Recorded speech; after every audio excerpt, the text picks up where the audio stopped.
धन्यवाद। अब मैं सर्वजन प्रिय माननीय प्रधानमंत्री श्री नरेंद्र मोदी जी से करवत निवेदन करती हूं कि वे कृपया अपने ओजस्वी और प्रेरणादायी उद्बोधन से हम सभी को प्रेरित और मार्गदर्शित करें।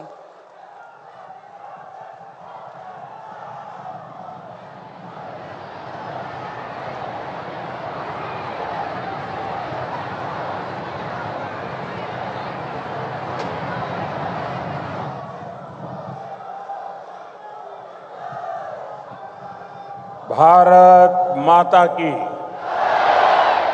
भारत माता की, भारत माता की।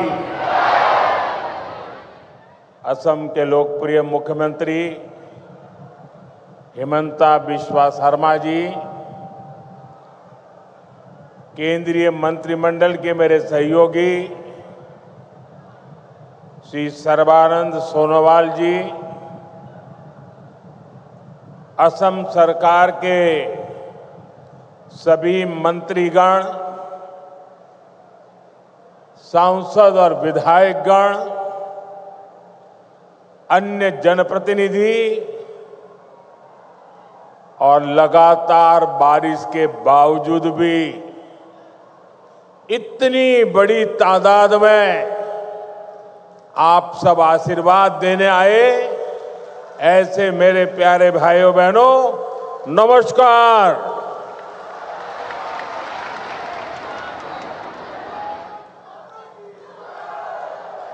अहोमार विकास यात्रार ऐतिहासिक दिन टूत दरभंगा सिर लौकते हमाग्र ओहोमवासिक में आंतरिक उलोगारू अभिनंदन जोनाइशु।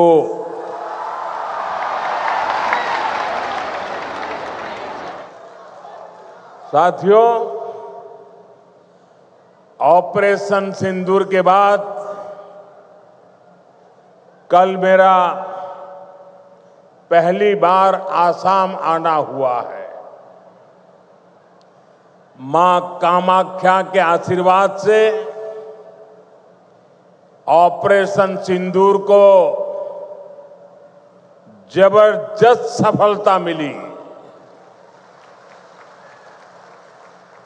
इसलिए आज मां कामाख्या की इस धरती पर आकर एक अलग ही पुण्य अनुभव हो रहा है और ये भी सोचने में सुहागा है कि इस क्षेत्र में आज जन्माष्टमी मनाई जा रही है। तो आप सबके बीच जन्माष्टमी के पावन पर्व पर आप सबको भी बहुत बहुत शुभकामनाएं देता हूं। और लाल किले से मैंने कहा था, चक्रधारी मोहन को याद किया था, श्री कृष्ण को याद किया था और मैंने भविष्य की सुरक्षा नीति में एक सुदर्शन चक्र की कल्पना को लोगों के सामने रखा है। साथियों, हमारा ये मंगलदोई तो वो स्थान है जहां संस्कृति की त्रिवेणी, इतिहास के गौरव और भविष्य की आशा सबका संगम एक साथ होता है। ये क्षेत्र असम की पहचान का भी केंद्र बिंदु है। प्रेरणा और पराक्रम से भरी इस भूमि पर आप सभी जनता जनार्दन के दर्शन करने का सौभाग्य पाकर मैं धन्य हूं। भाइयों और बहनों, कुछ दिन पहले ही हमने भारत रत्न सुधा कंठो भूपेन हजारी जी का जन्मदिवस मनाया है। कल उनके सम्मान में हुए एक बहुत बड़े कार्यक्रम का हिस्सा बनने का अवसर मुझे मिला। असम की ऐसी महान संतानों ने, हमारे पूर्वजों ने जो सपना देखा था, आज बीजेपी की डबल इंजन सरकार उसको पूरी ईमानदारी से पूरा करने में जुटी है। भाइयों बहनों, कल जब मैं भूपेन दा की जन्म शताब्दी वर्ष के कार्यक्रम में था, तो रात को मुझे मुख्यमंत्री जी ने एक बात बताई और आज सुबह मुझे वो वीडियो भी दिखाया। ये देख करके मुझे बहुत गहरी चोट पहुंची।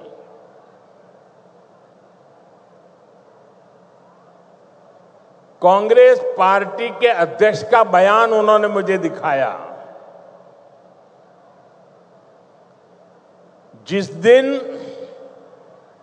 भारत सरकार ने इस देश के महान सपूत, असम के गौरव भूपेन दा हजारिका जी को भारत रत्न दिया, उस दिन कांग्रेस पार्टी के अध्यक्ष ने बयान दिया था। उस समय मेरे ध्यान में नहीं आया था, आज मुझे वो दिखाया गया। कांग्रेस पार्टी के अध्यक्ष ने कहा था कि ये मोदी नाचने गाने वालों को भारत रत्न दे रहा है। साथियों, 1962 में चाइना के साथ जो जंग हुआ, उसके बाद पंडित नेहरू ने जो कहा था, वो घाव नॉर्थ ईस्ट के लोगों के वो घाव आज भी नहीं भरे हैं। और उस घाव पर कांग्रेस की वर्तमान पीढ़ी भी नमक छिड़कने का काम कर रही है। मैं आमतौर पर मुझे कितने ही गालियां दे, मैं तो भगवान शिव का भक्त हूं, सारा जहर निगल देता हूं।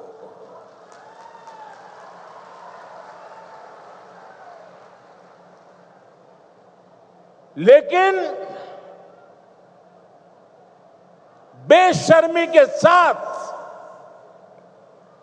जब किसी और का अपमान होता है तो मुझसे रहा नहीं जाता है। आप मुझे बताइए, भूपेन दा को भारत रत्न देने का मेरा निर्णय सही है कि नहीं है? पूरी ताकत से बताइए, सही है कि नहीं है? भूपेन दा को भारत रत्न दिया, उसका कांग्रेस ने मखौल उड़ाया, वो गलत किया कि नहीं किया? असम के बेटे का, भारत के सपूत का कांग्रेस ऐसे अपमान करती है, बहुत दर्द होता है। साथियों, मैं जानता हूं इनकी पूरी इकोसिस्टम आज टूट पड़ेगी मुझ पर कि मोदी फिर से रोना रोने लगा। मेरे लिए तो जनता जनार्दन ही मेरा भगवान है, और मेरे भगवान के पास जाकर के मेरे आत्मा की आवाज वहां नहीं निकलेगी तो कहां निकलेगी। यही मेरे मालिक है, यही मेरे पूजनीय है, यही मेरा रिमोट कंट्रोल है। मेरा और कोई रिमोट कंट्रोल नहीं है। 140 करोड़ देशवासी मेरा रिमोट कंट्रोल है। और इनका तो अहंकार इतना है कि नामदार जब कामदार की पिटाई करते हैं और दर्द के कारण अगर कामदार के मुंह से दर्द की आवाज निकल जाए तो उस पर ज्यादा जुल्म करते हैं कि तुम्हें रोने का भी अधिकार नहीं है। तुम नामदार के सामने कामदार होकर के कैसे रो सकते हो। ऐसा अहंकार सार्वजनिक जीवन में शोभा नहीं देता है। असम के लोगों ने, देश के लोगों ने, संगीत प्रेमी लोगों ने, कला प्रेमी लोगों ने भारत की आत्मा के लिए जी जान लगाने वाले लोगों ने कांग्रेस से जवाब मांगना चाहिए कि आपने भूपेंद्र का अपमान क्यों किया। भाइयों बहनों, असम की सांस्कृतिक विरासत का सम्मान, संरक्षण और असम का तेज विकास ये डबल इंजन सरकार की प्राथमिकता रही है। जरा एसपी जी के लोग, कोई भाई वो चित्र बना के लाए हैं, वो शायद देना चाहते हैं। जो चित्र बना के लाए हैं उनसे मेरी प्रार्थना है कि आप पीछे अपना नाम पता लिख लीजिए। मैं जरूर आपको चिट्ठी लिखूंगा। बहुत सुंदर तस्वीर आपने मेरी मां की तस्वीर भी बनाई है। असम का ये प्यार मैं कभी भूल नहीं सकता हूं। वो एक नौजवान कब से एक गमोछा लेकर के खड़ा है, वो भी ले लीजिए। मेरे लिए तो ये जन्माष्टमी का प्रसाद है। आसाम की कोई गरीब मां ने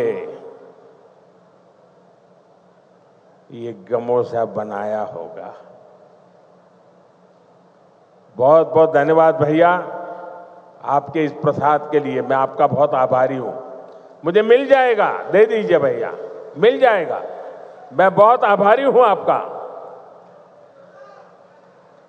एक और भी ले लीजिए, शायद वो हेमंता को देना चाहता है, हेमंता को देना चाहता है।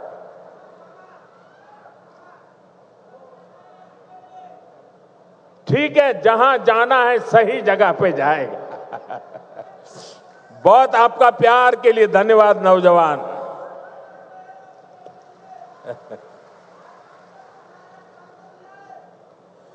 देखिए काफी बच्चे कुछ चित्र बना के लाए, जरा ले लो भाई। इतना प्यार बरसा रहे हैं लोग। ये छोटे छोटे बालक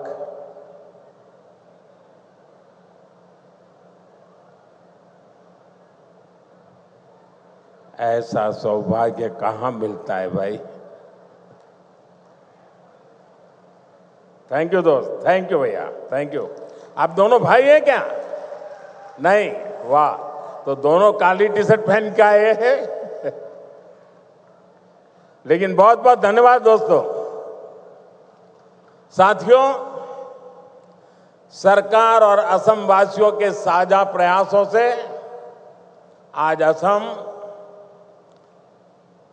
देश और दुनिया में धूम मचा रहा है। देखिए भाई, ये बेटी कुछ लेके आई है, ले लीजिए। बेटी को तो बिल्कुल निराश नहीं कर सकते।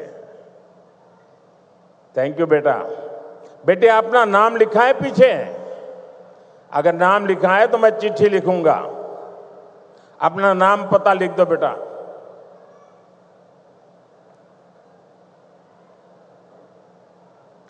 साथियों, आज भारत दुनिया का सबसे तेजी से ग्रो करने वाला देश है।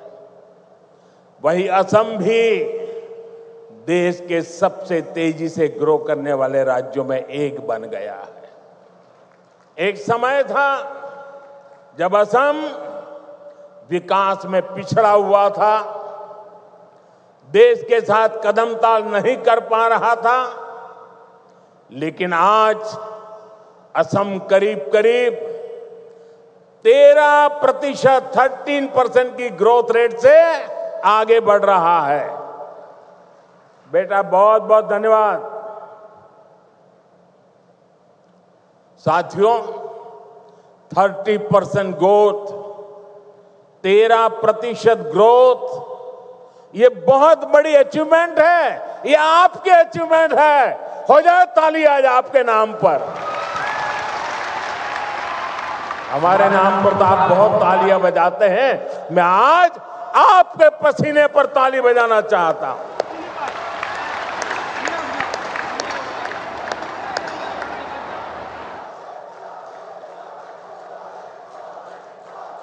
ये सफलता असम वासियों के परिश्रम और बीजेपी की डबल इंजन सरकार के साझा प्रयासों का परिणाम है।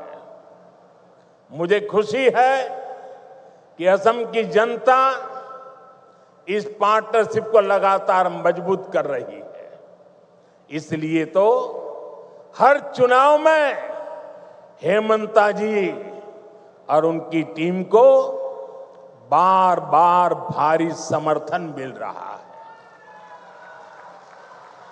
हाल में हुए पंचायत चुनावों में भी असम ने हम सभी को ऐतिहासिक विजय दिलाई है, अपना आशीर्वाद दिया है। साथियों, भाजपा सरकार असम को भारत के विकास का ग्रोथ इंजन बनाने के लक्ष्य के साथ काम कर रही है। आज का ये कार्यक्रम भी हमारी इसी संकल्प का हिस्सा है। अभी कुछ देर पहले इस मंच से करीब 6,500 करोड़ रुपए की विकास योजनाओं का शिलान्यास हुआ है। हमारी डबल इंजन सरकार असम को टॉप के कनेक्टेड स्टेट और टॉप के हेल्थ केयर हब के रूप में विकसित कर रही है। ये प्रोजेक्ट्स इसी संकल्प को और सशक्त करेंगे। आप सभी को दरांग मेडिकल कॉलेज और अस्पताल के लिए, हाईवे के लिए, रिंग रोड के लिए बहुत बहुत बधाई। साथियों, पूरा देश आज विकसित भारत के निर्माण के लिए एकजुट होकर आगे बढ़ रहा है। खास तौर पर हमारे जो नौजवान साथी हैं, उनके लिए विकसित भारत सपना भी है और संकल्प भी है। और इस संकल्प की सिद्धि में हमारे नॉर्थ ईस्ट की बहुत बड़ी भूमिका है। ये मैं सिर्फ इसलिए नहीं कह रहा हूं कि मुझे आप लोगों के प्रति बहुत प्यार है, बहुत सम्मान है, नॉर्थ ईस्ट के प्रति मेरा लगाव है, सिर्फ इसलिए नहीं कह रहा हूं। मैं इसलिए कह रहा हूं, इसके पीछे ठोस कारण है। आजादी के बाद बड़े शहर, बड़ी इकोनॉमी, बड़े बड़े कारखाने पश्चिम और दक्षिण भारत में ही विकसित हुए। इस दौरान पूर्वी भारत का बहुत बड़ा इलाका, बहुत बड़ी आबादी विकास की दौड़ में पीछे रह गई। अब भाजपा सरकार इस स्थिति को बदल रही है। 21वीं सदी के 25 साल बीत चुके हैं। जिस 21वीं सदी के हम गीत गाते रहे हैं ना, कांग्रेस के जमाने से सुन रहे थे 21वीं सदी आ रही है, 21वीं सदी आ रही है। आकर के भी एक चौथाई समय तो पूरा हो गया। अब 21वीं सदी का ये अगला हिस्सा ईस्ट का है, नॉर्थ ईस्ट का है। अब आपका टाइम आया है। असम का नॉर्थ ईस्ट का समय आया है, आपका समय आया है। मेरे नौजवानों, अब समय आपकी मुट्ठी में है। भाई एक और बच्चा कुछ लेके आ गया, ले लीजिए भाई।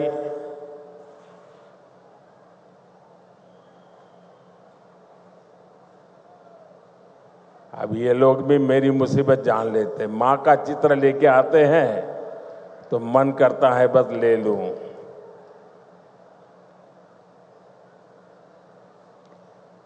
दे दो बेटे, ये मेरे साथी हैं। पीछे अपना नाम पता लिख लेना, मैं कलेक्ट कर लूंगा इसको, आपको चिट्ठी लिखूंगा।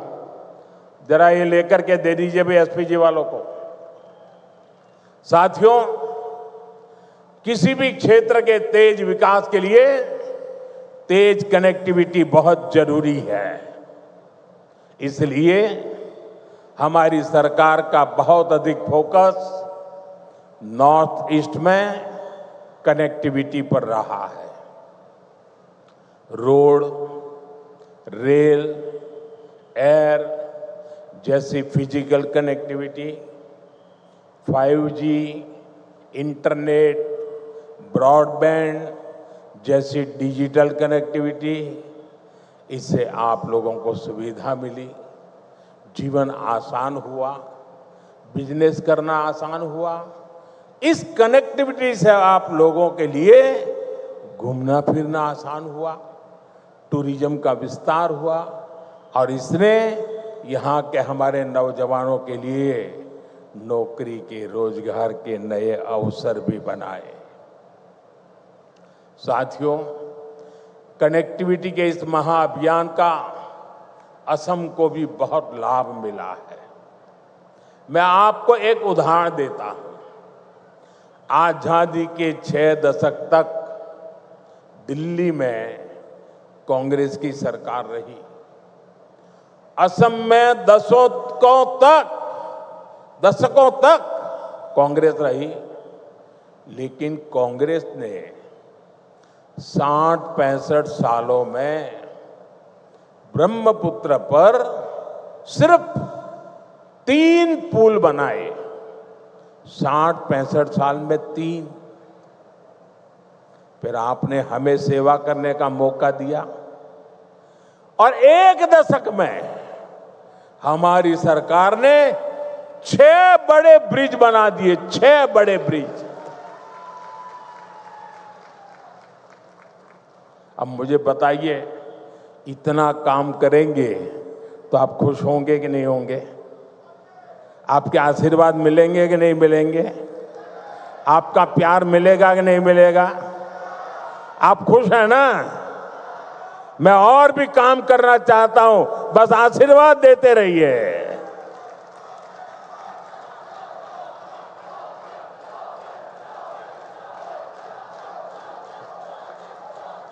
आज भी कुरवा नारंगी ब्रिज का शिलान्यास हुआ है।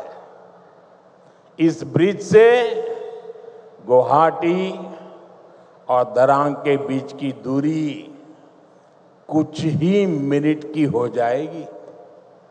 इससे आम लोगों के समय और पैसे की बचत होगी, ट्रांसपोर्टेशन सस्ता होगा, टाइम कम लगेगा, ट्रैफिक की परेशानियां कम होगी और इसके कारण कीमतें भी कम होती है।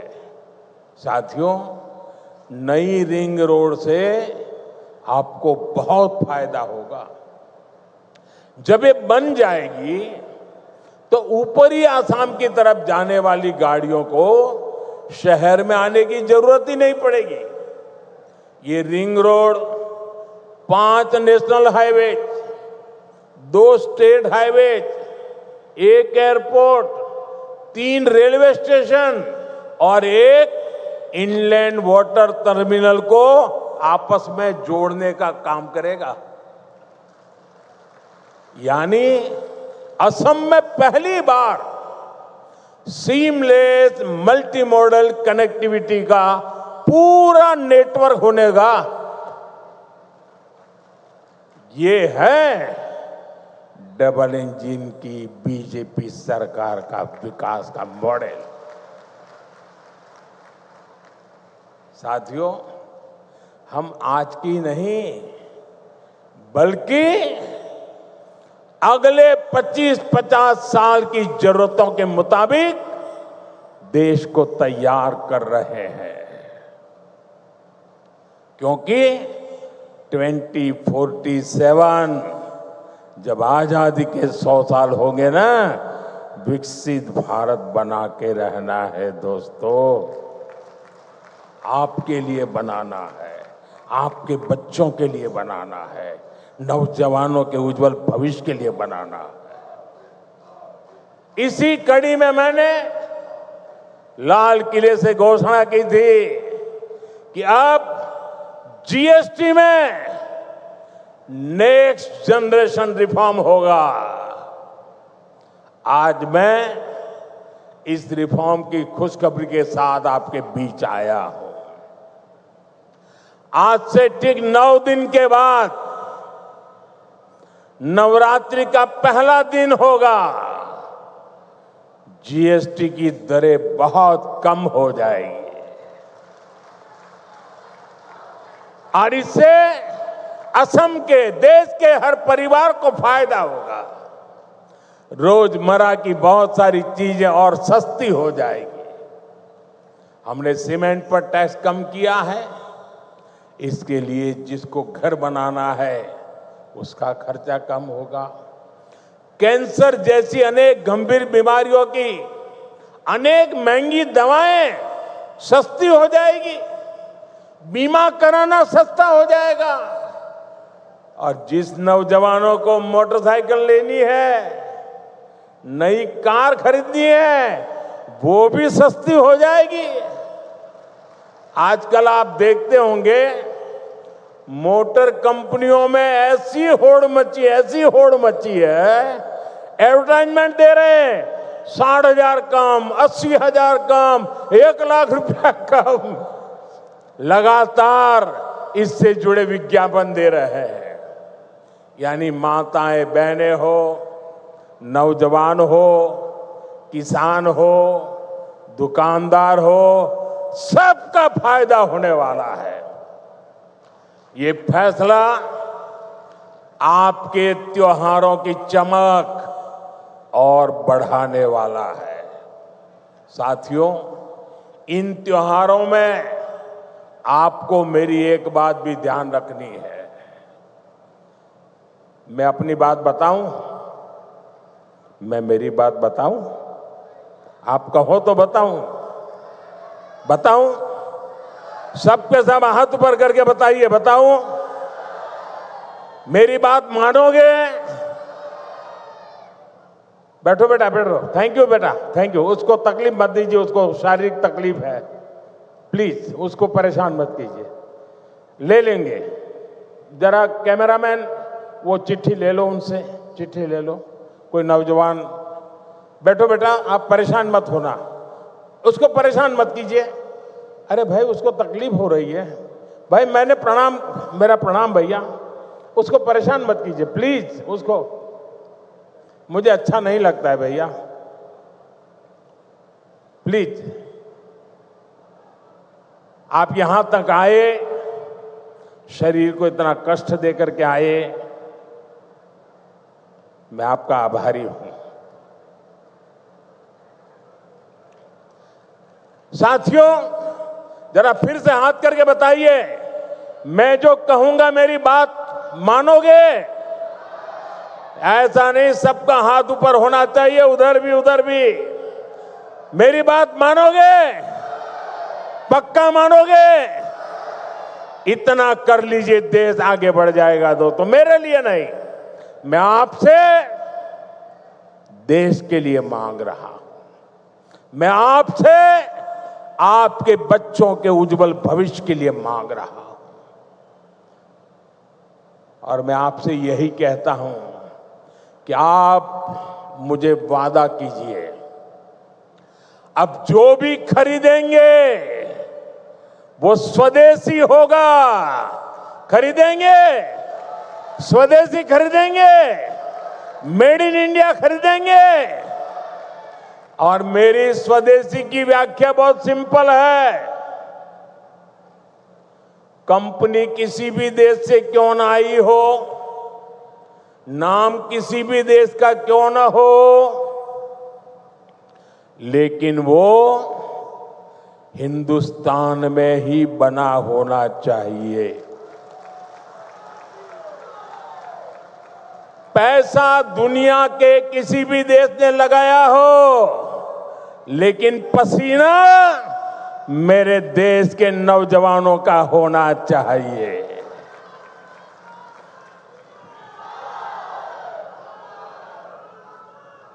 उस जो भी मेड इन इंडिया होगा, उसमें मेरे भारत की मिट्टी की महक होनी चाहिए। ऐसा सामान खरीदेंगे रे? खरीदेंगे रे? जरा हाथ ऊपर करके बताइए, खरीदेंगे रे? सबके साथ जोर से बताइए, खरीदेंगे?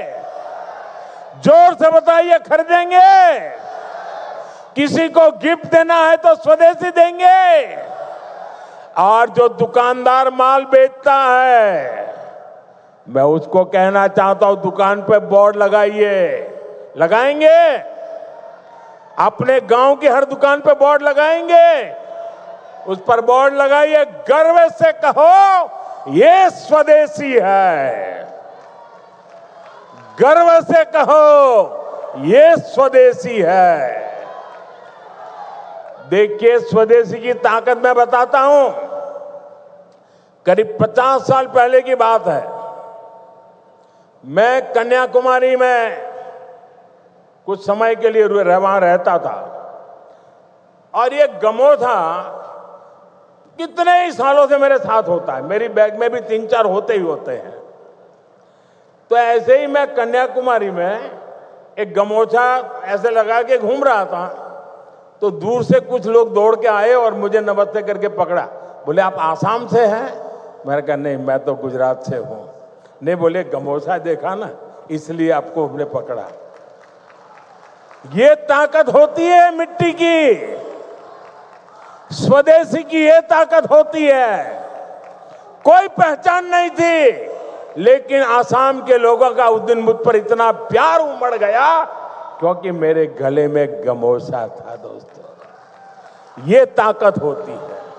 और इसलिए मैं कहता हूं, आप मुझे वादा करिए, हम स्वदेशी खरीदेंगे।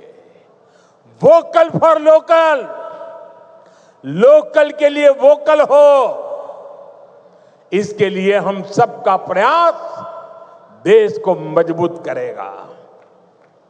साथियों, बीते सालों में एक और सेक्टर में बहुत बड़ा काम देश में हुआ है। ये सेक्टर है हेल्थ केयर का, आरोग्य का। हमारे अस्पताल होते थे तो बड़े शहरों में, वहां इलाज कराने जाते थे तो बहुत महंगा पड़ता था। हमने एम्स का, मेडिकल कॉलेजों का नेटवर्क देश के कोने कोने तक फैला दिया। अब बैठिए भैया, मुझे आप अपने बोलने दीजिए।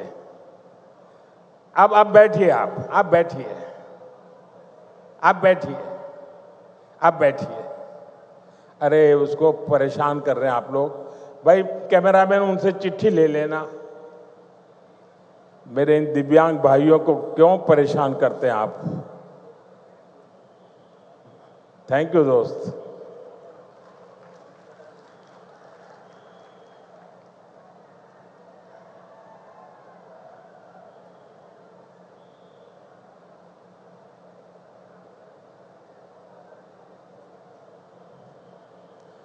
यहां असम में तो विशेष तौर पर कैंसर के हॉस्पिटल भी बनाए गए। बीते 11 वर्षों के दौरान भारत में मेडिकल कॉलेजों की संख्या दोगुनी हो गई है। यानी आजादी के 60-65 सालों में जितने मेडिकल कॉलेज बने उतने हमने बीते 11 वर्षों में बनाए हैं। बताइए, 60-70 साल में जो काम हुआ है ना, वो हमने 10-11 साल में कर दिया है दोस्तों। यहां असम में भी 2014 से पहले सिर्फ 6 मेडिकल कॉलेज थे। अब जब दरांग में मेडिकल कॉलेज भी बनकर तैयार हो जाएगा तो यहां 24 मेडिकल हो जाएंगे, मेडिकल कॉलेज हो जाएंगे। आपको भी पता है, जब मेडिकल कॉलेज बनता है तो इलाज की बेहतर व्यवस्था बनने के साथ ही ज्यादा से ज्यादा नौजवानों को डॉक्टर बनने का भी अवसर मिलता है। पहले मेडिकल सीटों की कमी की वजह से बहुत बड़ी संख्या में हमारे युवा डॉक्टर नहीं बन पाते थे। बीते 11 साल में देश में मेडिकल सीटों की संख्या 2 गुने से ज्यादा हो गई है। इतना ही नहीं, हमने एक और लक्ष्य रखा है। आने वाले 4-5 सालों में हम मेडिकल की 1 लाख नई सीटें जोड़ने जा रहे हैं। 1 लाख नई सीटें, 1 लाख नौजवानों को डॉक्टर बनाएंगे। साथियों, ये हम ऐसे काम करते हैं, अगर इस देश में 3 करोड़ लखपति दादे बनाने का काम करते हैं तो 1 लाख नए डॉक्टर बनाने का भी काम करते हैं। साथियों, असम देशभक्तों की भूमि है। विदेशी आक्रांताओं से देश की रक्षा हो या फिर आजादी की लड़ाई में बलिदान हो, असम की भूमिका बहुत बड़ी है। पथरू घाट का किसान सत्याग्रह देश भला कैसे भूल सकता है? वो ऐतिहासिक स्थान यहां से ज्यादा दूर नहीं है। आज जब मैं बलिदानियों की ऐसी पावन भूमि पर खड़ा हूं तो कांग्रेस की एक और करतूत से पर्दा फटाना जरूरी है। कांग्रेस अपनी राजनीति के लिए हर ऐसे व्यक्ति, हर ऐसे विचार के साथ खड़ी होती है जो भारत विरोधी हो। अभी ऑपरेशन सिंदूर के दौरान भी हमने यही देखा। जब कांग्रेस सत्ता में थी तो पूरा देश आतंक से लहूलुहान होता था, कांग्रेस चुपचाप खड़ी रहती थी। आज हमारी सेना ऑपरेशन सिंदूर करती है, पाकिस्तान के कोने कोने में आतंक के आकाओं को उखाड़ फेंकती है, लेकिन कांग्रेस देश की सेना के बजाय पाकिस्तान की सेना के साथ खड़ी हो जाती है। कांग्रेस के लोग हमारी सेना के बजाय आतंकियों को पालने वालों के एजेंडे को आगे बढ़ाते हैं। पाकिस्तान का झूठ कांग्रेस का एजेंडा बन जाता है। इसलिए आपको कांग्रेस से हमेशा सतर्क रहना है। साथियों, कांग्रेस के लिए अपने वोट बैंक का हित ही सबसे बड़ा है। कांग्रेस देश हित की कभी परवाह नहीं करती। आज कांग्रेस देश विरोधियों की, घुसपैठियों की भी बहुत बड़ी रक्षक बन चुकी है। कांग्रेस जब सत्ता में थी तो घुसपैठ को बढ़ावा देती थी। और कांग्रेस चाहती है कि इस घुसपैठिए हमेशा के लिए भारत में ही बस जाए और भारत का भविष्य घुसपैठिए तय करे। एक समय में मंगलदोई ने असम की पहचान बचाने के लिए अवैध घुसपैठ के खिलाफ बहुत बड़ा आंदोलन देखा है, लेकिन पहले की कांग्रेस सरकार ने आप लोगों को इसकी भी सजा दी है, आपसे इसका बदला लिया है। कांग्रेस ने यहां जमीन पर अवैध कब्जे होने दिए, हमारे आस्था के स्थानों पर, हमारे किसानों के, आदिवासियों के हक की जमीन पर डाका डाला। बीजेपी एनडीए सरकार बनने के बाद अब उन स्थितियों को बदला जा रहा है। यहां के अवैध कब्जों को हटाया जा रहा है। हेमंता जी के नेतृत्व में असम में लाखों बीघा जमीन घुसपैठियों से मुक्त की जा चुकी है। दरांग जिले में भी बहुत बड़ी जमीन से कब्जा हटाया गया है। यहां गोरूखुंटी इलाके में कांग्रेस के समय घुसपैठियों का कब्जा था। आज वो जमीन वापस ले जा चुकी है। अब वहां किसानों के लिए गोरूखुंटी कृषि परियोजना चल रही है। वहां के नौजवान अब कृषि सैनिक बनकर खेती कर रहे हैं। सरसों, मक्का, उड़द, तिल, कद्दू सब कुछ वहीं उग रहा है। यानी जो जमीन कभी घुसपैठियों के कब्जे में थी, आज वही जमीन असम के कृषि विकास का नया केंद्र बन गई है।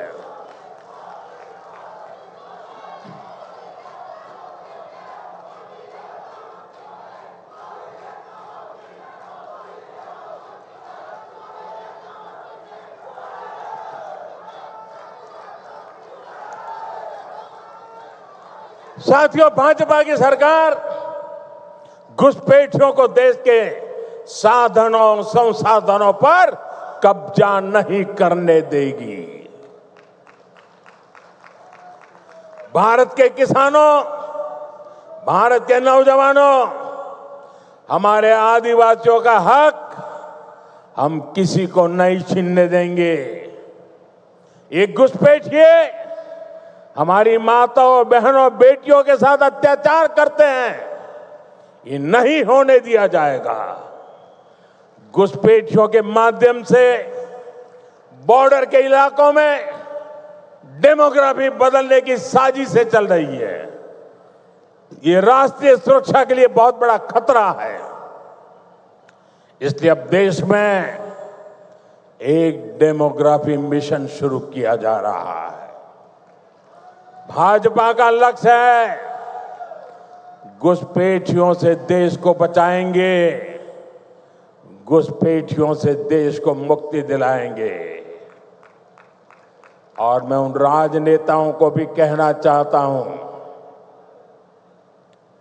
आप जो चुनौती लेकर के मैदान में आए ना, मैं सुना तान करके उस चुनौती को स्वीकार करता हूं। और लिख लो, मैं देखता हूं घुसपैठियों को बचाने में तुम कितनी ताकत लगाते हो और घुसपैठियों को हटाने में हम कैसे अपना जीवन लगा देते हैं। हो जाए मुकाबला। घुसपैठियों को बचाने के लिए निकले हुए लोगों को भुगतना पड़ेगा।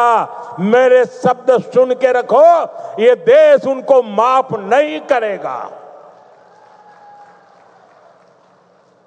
साथियों, असम की विरासत को बचाना, असम का तेज विकास करना, इसके लिए हमें मिलकर काम करना है। हमें असम को, नॉर्थ ईस्ट को विकसित भारत का ग्रोथ इंजन बनाना है। एक बार फिर विकास परियोजनाओं के लिए आप सभी को मैं शुभकामनाएं देता हूं। मेरे साथ बोलिए, भारत माता की। दोनों हाथ ऊपर करके पूरी ताकत से निकालनी चाहिए आवाज। भारत माता की, भारत माता की, भारत माता की, भारत माता की, भारत माता की। बहुत बहुत धन्यवाद। महोदय, आपके अमूल्य वक्तव्य के लिए हम हृदय से धन्यवाद एवं आभार प्रकट करते हैं।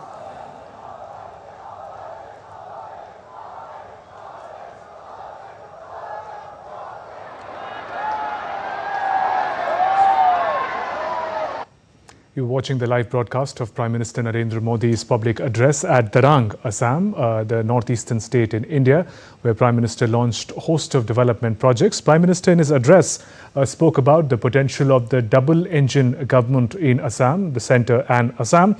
Also spoke about the manner in which Assam today is registering a growth of about 13%, and he said that his government wants to make Assam the growth engine of the government. During his address, Prime Minister also spoke about his vision for the larger Northeast. Prime Minister is visiting different parts of Northeast with gifts of development. He said that the time of the Northeast is here. In his address in Darang, Prime Minister Narendra Modi laid the foundation stone of key development projects. The projects include Darang Medical College and Hospital, GNM School and BSc Nursing College. He said that they will play a key role in strengthening medical education and healthcare delivery in the region. Prime Minister also launched Guwahati Ring Road project that will enhance urban mobility, a key project to decongest traffic and improve connectivity in and around the capital city. Prime Minister also launched, among other host of other development projects, Kuruva-Narengi Bridge over River Brahmaputra, improving the connectivity and promoting socio-economic development in the region. Later in the day, Prime Minister has a host of other development projects that he'll be launching in Assam. In his address, Prime Minister spoke about the manner in which state-of-the-art multimodal connectivity is now coming up in Assam, and the projects whose foundations were launched today are going to play a key role in it. In his address, Prime Minister, given the festive season ahead, Prime Minister appealed to the people to buy Swadeshi products this festive season. Earlier, he was welcomed in the traditional style by various leaders, including the Chief Minister of Assam. Traditional Assamese way of welcome. Prime Minister in his address spoke about the manner in which the development journey of Assam and the Northeast has got great momentum. In the past decade, the medical colleges, for example, have doubled in number in the whole country. During his interaction, Prime Minister also raised the issue of illegal infiltration immigration in Assam, and he challenged his political opponents over the issue as well. In his address, Prime Minister launched key development projects, as I mentioned. The projects include Darang Medical College and Hospital, GNM School and BSc Nursing College. The projects that will play a key role in strengthening medical education and healthcare delivery in the region. In his address, Prime Minister also laid the foundation of Guwahati Ring Road project that will play a key role in decongesting traffic and improving connectivity in and around the capital city. Kuruva-Narengi Bridge over River Brahmaputra was also launched by Prime Minister Modi, playing a key role in promoting connectivity and socio-economic development in the region. Prime Minister said these projects will play a key role in putting together a multi-modal connectivity ecosystem in the state of Assam, which will accelerate Assam and the Northeast development journey. Host of development projects launched by Prime Minister Narendra Modi during his two-day visit to Assam. This is his day 2 of the visit to Assam. Medical colleges, educational institutions, road infrastructure, significant bridge infrastructure over the River Brahmaputra. Prime Minister also delivered an address to a huge gathering of people who had come to attend his public meeting. In his address, Prime Minister spoke about the significance of the double-engine government in Assam. Also spoke about the manner in which his government wants to make Assam the growth engine of not just the Northeast, but the whole of India. He referred to the next generation reforms of the GST that will come in force with the beginning of the festive season of the Navratris. Earlier, Prime Minister was extended a warm welcome with traditional icons with the leadership of the state of Assam.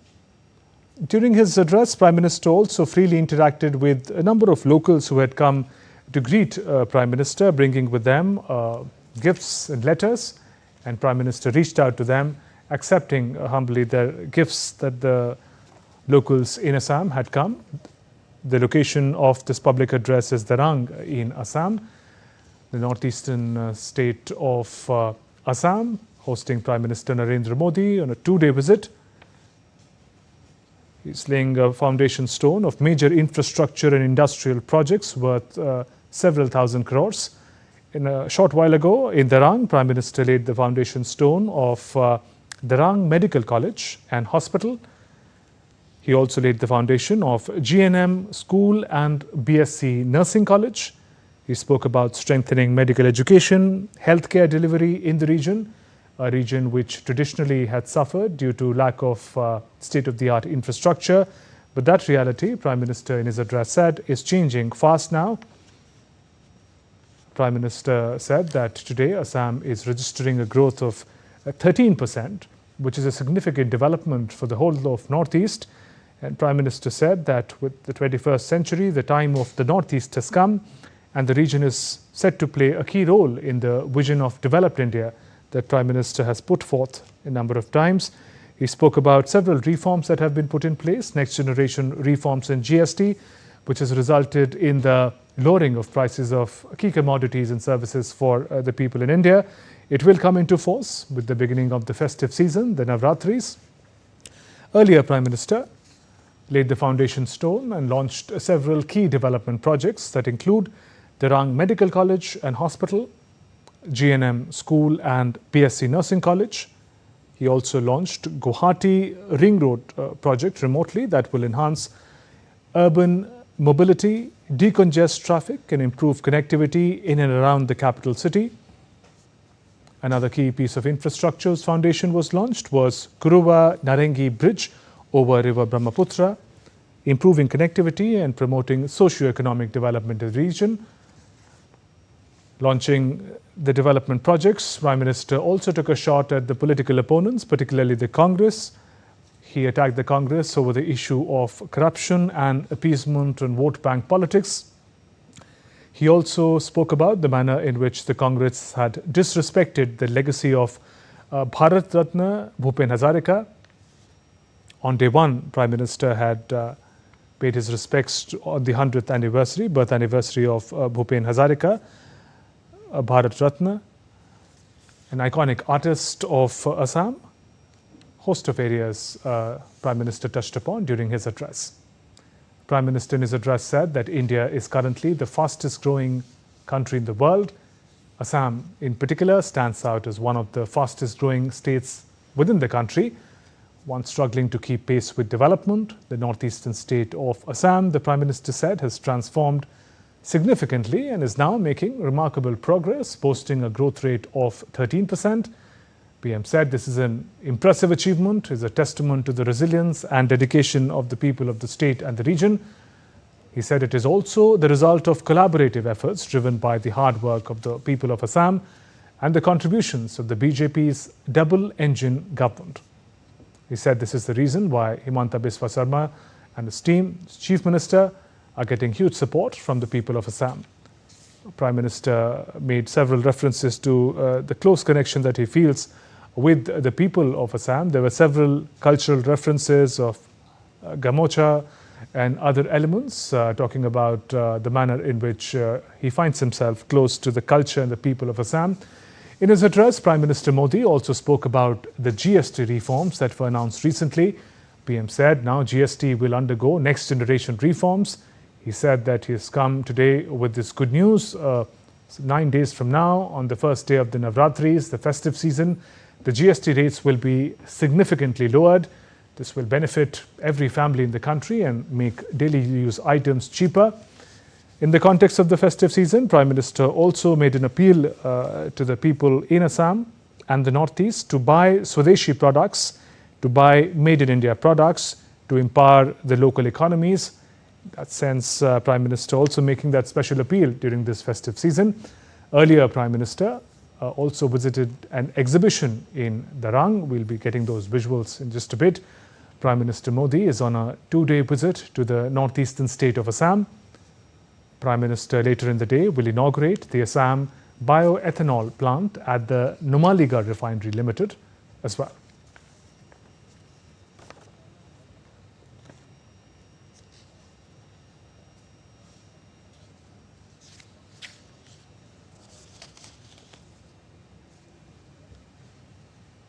And those were the updates coming in live from Prime Minister's public function in Darang, Assam. That's all for this edition of DD India News Hour. We'll be back with more news as it breaks here on DD India. I'm Shubhendu Ghosh from all of us here in Delhi. Thanks for watching DD India News Hour. Namaskar.